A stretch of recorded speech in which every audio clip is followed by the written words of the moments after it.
I've never worked a day in this industry without an assistant. So even from day one, I've had an assistant because, like we say, go ahead.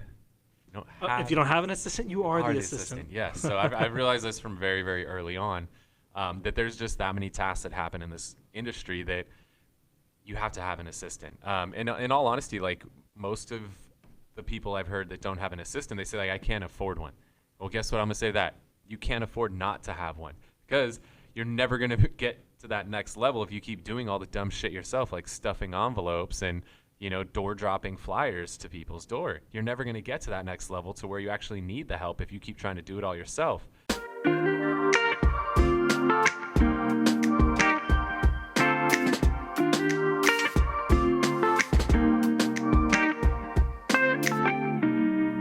Welcome to the Whissel Way Podcast. My name is Kyle Whissel, your host with Whissel Realty Group and eXp Realty in San Diego. I am Bryan, Koci, Marketing Director here at Whissel Realty Group.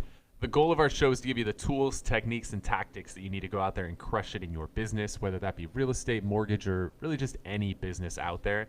We like to do that in 30 minutes or less. We want this to be the podcast you can consume on your way to or from the office. If you're working from home, maybe you go for a walk around the block and listen to it. It's a good walk. Yeah, it could be a good walk. If you enjoy the show, if you're watching on YouTube, I'd love if you can give us a thumbs up and make sure to subscribe to the channel, hit that notification bell so you get notified of upcoming episodes. And if you're listening on any one of the podcast platforms, we're on iTunes and Pandora and iHeartRadio and Spotify and all that stuff. So if you can give us a rating on whatever platform it is that you're listening, that stuff really, really helps us out. So if we give you value, help us out. The way we like to run the show is rather than guessing at what it is that you guys want to hear about, we just like to listen to you. And the way that you can tell us what you want us to talk about on the show is to go to thewhisselway.com, thewhisselway.com. You can ask us questions on there, join our Facebook group, get early access to a lot of stuff we're working on, doing a lot of coaching videos in there. You can subscribe to the podcast, the YouTube channel, join our referral network, and find out about our upcoming Media Mayor Mastermind event, which we are going to be doing a badass online version built out very soon, which Bryan really is excited and nervous about. You know what? I'm not so nervous about it. I'm really excited for it. It's taking shape in my brain, and I think it's going to be very easy to consume. People can go at their own pace. I'm really excited about it, actually. I'm not nervous at all. Good. I mean, it's a lot of work, and the plan is to do it fairly quickly, so I'm a little nervous about that part. Yeah. But at least it's not end of year, so we'll just go up into a cabin in the mountains and take some mushrooms, legal mushrooms, and we'll just get after it and do it all in a day. I don't do vegetables. If you guys have never tried Genius mushrooms on Amazon, they're freaking amazing. Previous widget. Anyway, yes. Let's get into it. All right, cool. What are we talking about today, Bryan? Today we are talking about work-life balance. Yeah. You are a giant proponent of this. I remember when I joined a couple years ago, 6 years ago, I was doing property shoots, and it became more and more, and I was working 40, 50, 60 hours a week, and then finally said, okay, you said no more overtime, because I always felt like if I needed to get done, I would do the work, and you said no more. I don't want you to get burnt out. I don't want to pay overtime. There's two portions of it, but you pride yourself on working 40 hours, 30 to 50 hours a week every single week of the year. That's a big range. I do not like to go over 40. 30 to 40 is my goal. I didn't want to short you. You worked 3 hours this month, so I didn't want to short you. I'll let you do it. And then we just had Amy, who just spoke at Amy Gregory. Amy Gregory. Out of Arizona. Yep. Badass. And she says she works on her business 8 to 10 hours a week. Yep. Doing part-time, mother of 4. 4. Yep. And so I thought this was a perfect time, as she talked about social, but she kind of threw in, oh yeah, I work 8 hours a week. How can you help agents that are either leading a team, if the agent is doing this by themselves? What are some tips that you can give going into 2021 to really have that balance, if that's something that they want? Yeah, for sure. No, this is the fun one. I love to talk about this because this is a job that can absolutely consume you. You can work 60, 70, 80 plus hours a week. And, a lot of people will tell themselves like, oh, it's okay because I love it. I really enjoy work. Do you really enjoy work that much? Or would you rather be sitting on the beach, sipping on a margarita with your loved ones around you? Perfect weather in Hawaii. Or San Diego. Or do you want to be in your office at 11 p.m. that you've already put in, a 12-plus hour day? You're stressed out. Your family hates you because you're not home. Like, you could tell yourself it's okay, but you're freaking lying. Like, that's bullshit. You really are not happy. So And doing a lot of times doing shit you don't want to do. yeah. So, where this all starts is really understanding the value of your time. Ooh, can I guess what step 1 is? Go ahead. Get an assistant. If you Not don't yet. have, that's not no, even step no, 1. Not step 1. First, we Dang. got to understand the value of our time. Damn. Okay. So before you hire an assistant, then we'll lead into you need to have an assistant. So the way that you got to do this is figure out, right, we're coming up here on 2021. You got to figure out what is your income goal for 2021. Figure that number out. I want to do some math while you talk about it. All right, Brian's going to do the math. It's not hard, Brian. So let's say everyone's goal is 100,000, yeah? It's just, let's run with 100. This is something I've learned over all my years in this industry is 100 is the bar. Yep. If you make over 100, you're happy. If you make under 100, you're not happy. You feel like you've made it once you make 100. I don't care if you're here in San Diego or you're in San Antonio or you're in San Francisco. Like 100 is just this number. Everybody wants to Those make are all 100. expensive places. San Antonio is not expensive. I don't know. Just that's the number. Everybody always wants to make at least 100. So Yep. let's run with 100, okay? If you are working 40 hours a week, then that's just the sun is just going to hit me in the eyes. It's all right, Thomas. We're going to be good.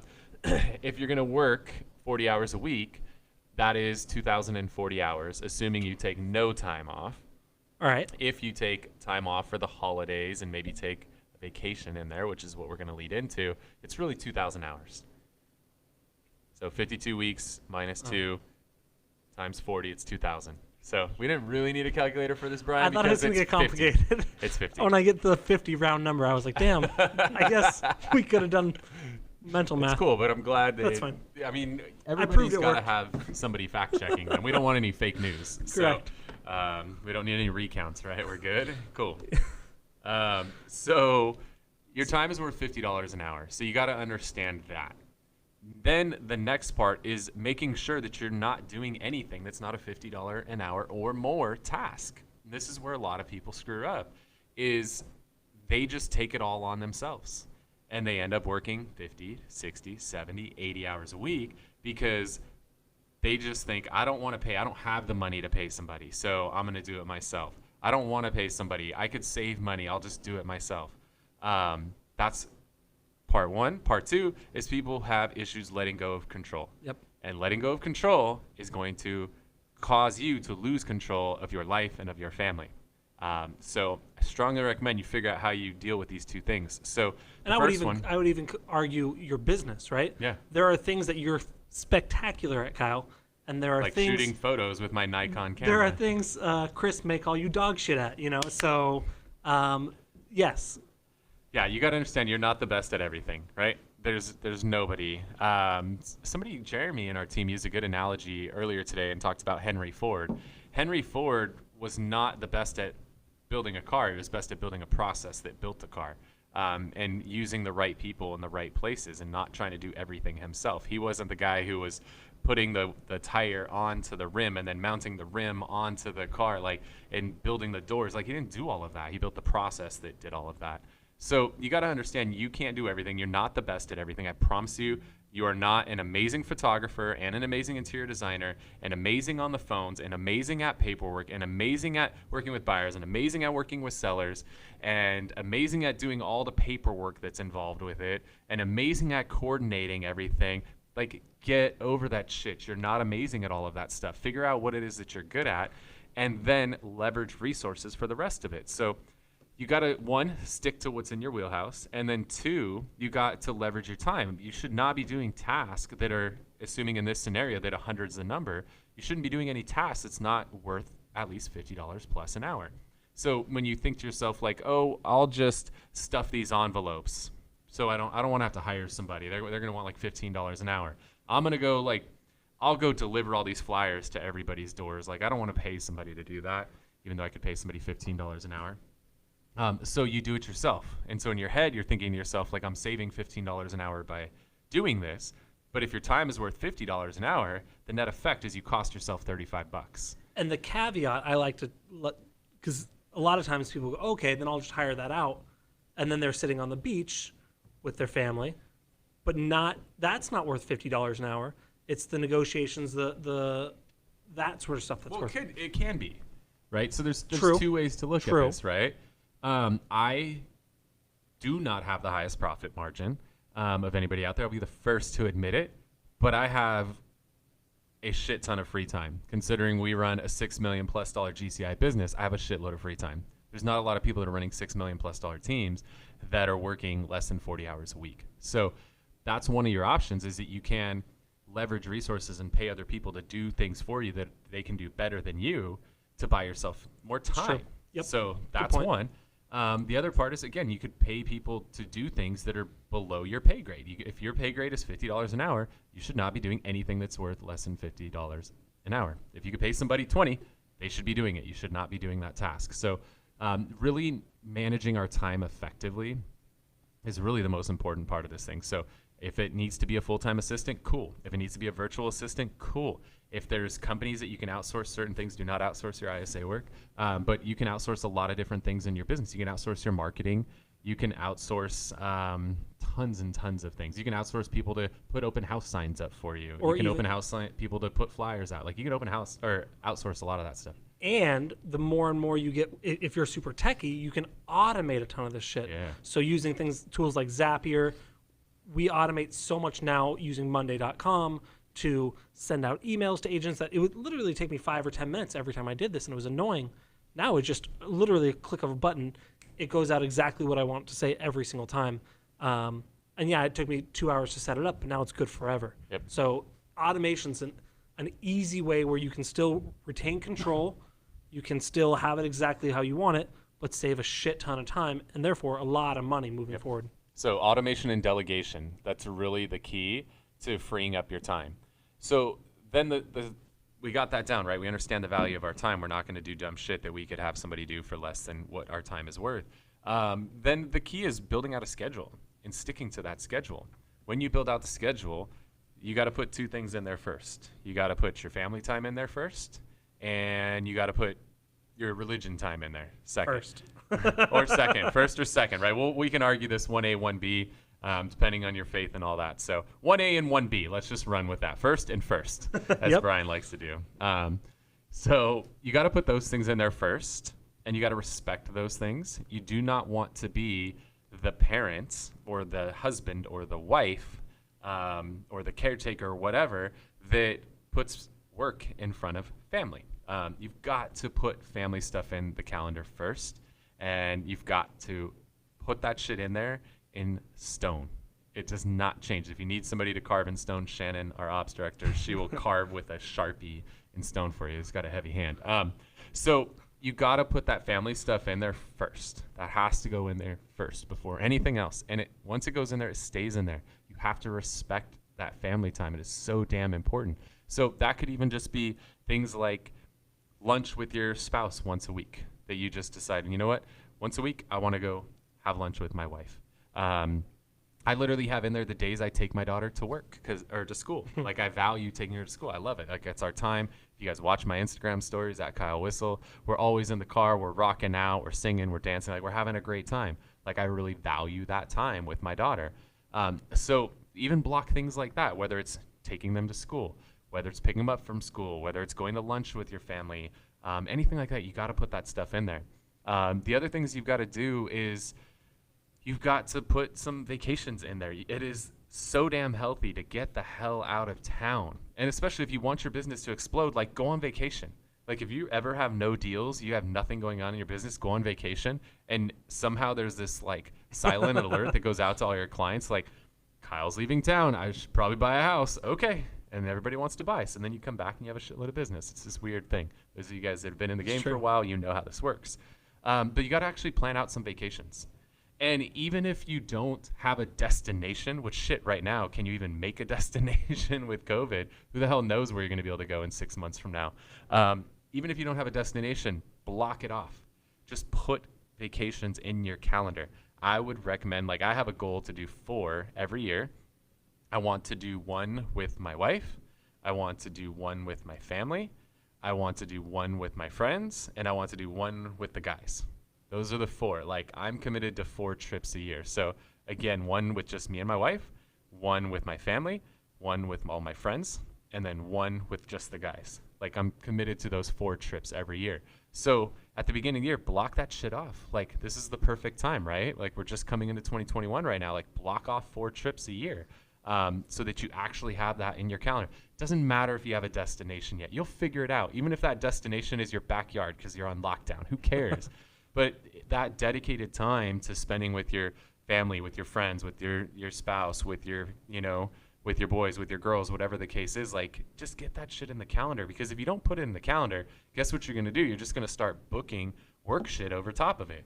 You're going to be like, oh, we got nothing in the calendar this weekend. I'm going to do another open house. I'm going to go show properties. I'm going to go, like, blah, blah, blah. Like, put that shit in your calendar. But those 4 trips a year are huge for work-life balance. So now let's talk about leveraging. So now let's get into the assistant portion of it. Yeah. Right? So you get to a point where you're going to need someone on a consistent basis doing those less than $50 an hour tasks. Do you start with someone in-house that follows you around and picks up your dry cleaning and that sort of stuff? Or do you start with VAs? Where do you go with that? Yeah, I've never worked a day in this industry without an assistant. So even from day one, I've had an assistant because, like we say, go ahead. If you don't have an assistant, you are the assistant. Yes. So I've realized this from very, very early on, that there's just that many tasks that happen in this industry that you have to have an assistant. In all honesty, like, most of the people I've heard that don't have an assistant, they say, like, I can't afford one. Well, guess what? I'm going to say that. You can't afford not to have one, because you're never going to get to that next level if you keep doing all the dumb shit yourself, like stuffing envelopes and door dropping flyers to people's door. You're never going to get to that next level to where you actually need the help if you keep trying to do it all yourself. So you got to let go of the vine and ask for help. So initially, I think a lot's going to depend on where your business is at. If you're brand new, do you need a 40-hour assistant at $20 or 40-hour a week assistant at $20 an hour? No. Like, you're not going to start there. Start with somebody part-time. One of the things I found, there's a lot of stay-at-home parents who just want part-time. They don't even really care about the money, I found. They just want something to do purpose. To get away from their fucking kid, right? Like, those of you guys that are parents, you just want to get away from your kid. And it's nice to get away from your kid and actually, like, have something that you do where you feel productive. Yep. Other than, vacuuming goldfish out of your seat cushions in the back of your car. You're supposed to vacuum those out? So, right, you want to do Tom shrugs and laughs because he's in my back seat. You're stuck watching ABC Mouse all day. Like, yeah, that's very intellectually stimulating. But actually, like, getting out and having a job where you're earning a paycheck feels good. So something I found a lot of times, you can find, stay-at-home parents that just want a little side job just so they can have some level of independence, have their own thing. And then what's cool is a lot of times that, some people just want to stay at home for the first year, first 2 years, first 3 years. One of our agents today hit me up and was like, now that my daughter's a year old, like, I want to dive back in full time. So maybe you pick somebody up who wants to be part-time but has a vision after their kid's a year, 2, 3 years old, they want to come out full-time. So maybe you find something like that. Maybe you go VAs. Maybe it's just a lot of virtual assistant. Virtual assistant. We're using Sphere Rocket, correct? Yes. Yeah, so Justin Nelson has a great VA company that we're working with. If you want to hook up on that, let me know. So maybe you just want a virtual assistant. Maybe you have a lot of, like, data, repetitive tasks, like data entry, data management type tasks. Virtual assistants can be amazing at that. Maybe you're shooting a lot of videos. You need somebody to edit them for you, or you need people to handle your social media posting or managing your emails. Like, there's so many things virtual assistants can do. So it just depends. If you have, what I would say is, if you don't have a lot of, like, running around tasks, like my assistant runs around, and I buy a lot of shit on Amazon, and half the time I need to return it because I buy the wrong stuff. Or I bought a pair of shoes this weekend. I thought they looked rad, and they got here, and I thought they were black and gray, and they're freaking blue. They're hideous, so got to return those. So he'll run things like run around town and go return stuff for me, drop off dry cleaning, meet people at my house. Right now, he's running around town. We do a clothing drive for the holidays. He's running around town right now picking up all of these bags of clothing so that we can make a huge donation to the Salvation Army. Like, if you need things like that done, you probably need somebody local. And make sure they have a clean driving record. Yeah. Unless I'm just going to drive their car. I mean, No, they still have to be insured by the company. They do, because they're on company time. Yeah, we tried to hire somebody who had a terrible driving record. And it became obvious when he got like 2 or 3 parking tickets in a week. We tried to hire 3 people that we did hire one that had a terrible. We tried to hire 2 more that didn't work out. So if you have a lot of tasks like that you need to offload, you probably want somebody local. If you just have a lot more of the other things, database management and emails and whatnot, you could probably hire a VA, and you can find VAs $5 to $10 an hour depending on how you do it. And then the last thing I kind of want to touch on is, okay, it's one thing when you're doing work from 8 to 5, 9 to 7, whatever, and you're working your week. How do you properly set? I mean, this is a client-facing business.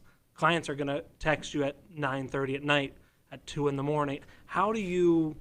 That's the other part of it, is setting expectations with your clients of, hey, you can't reach me at Sunday at 9 a.m. I'm at church. Like, how do you do that? Yeah, so a couple other things to add on to that is, one, you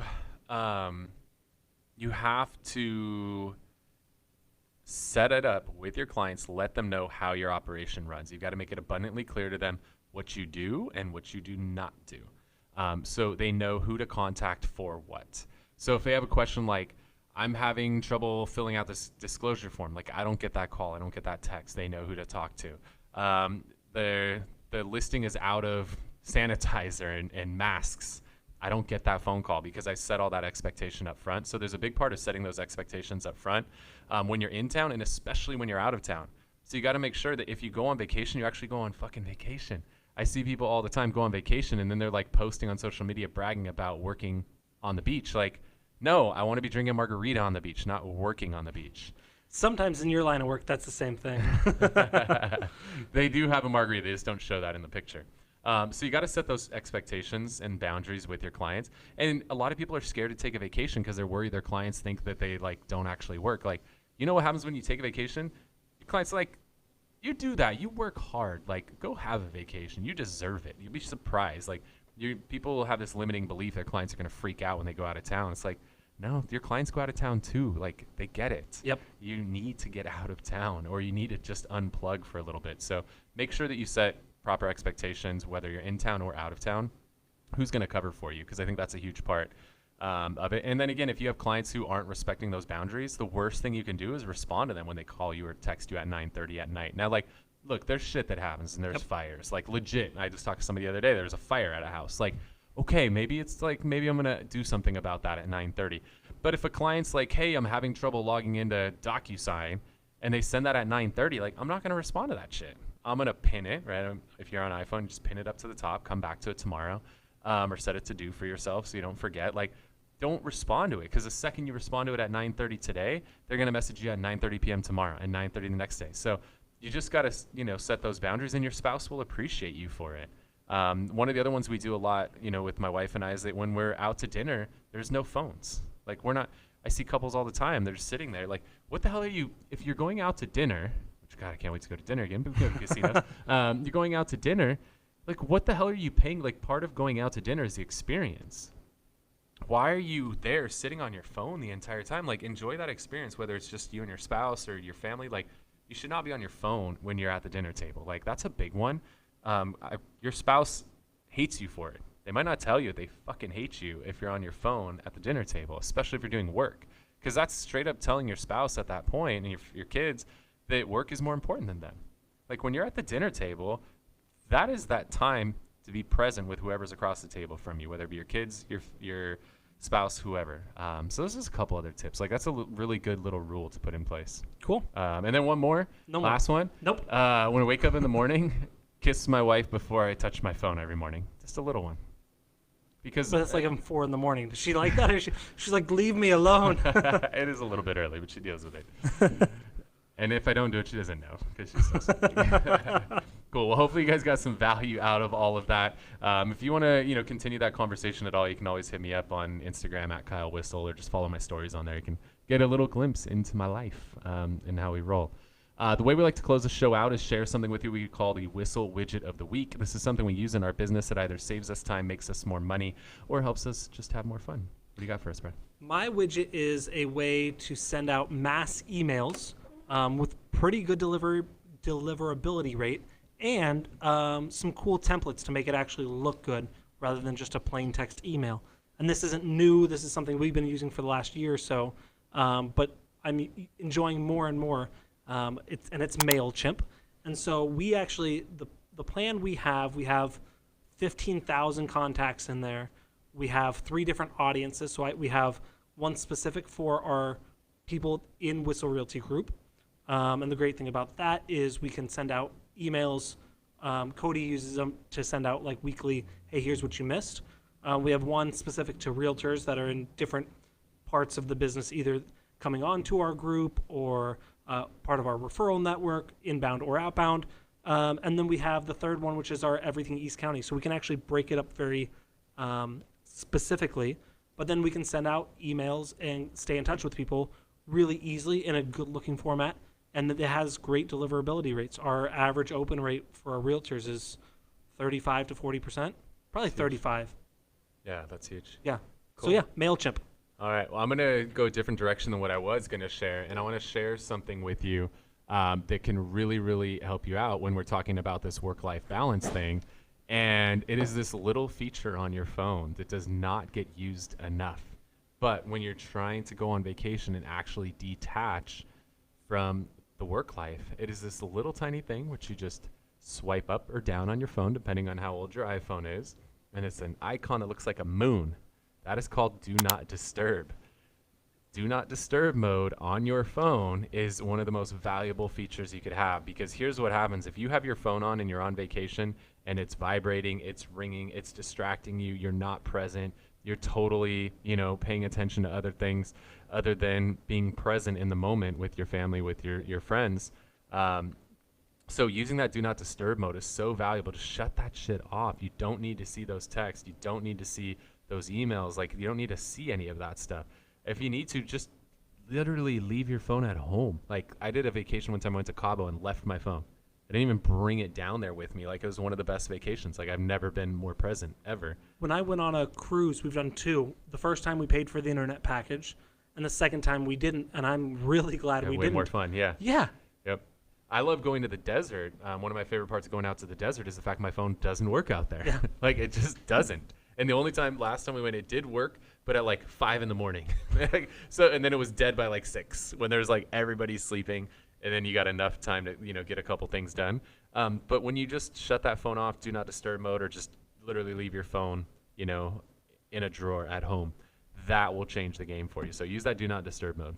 Complete game changer. Cool. All right, guys. Hopefully you got a lot of value out of the show today. If you have questions you want to have us answer on a future episode, you can go to thewhisselway.com.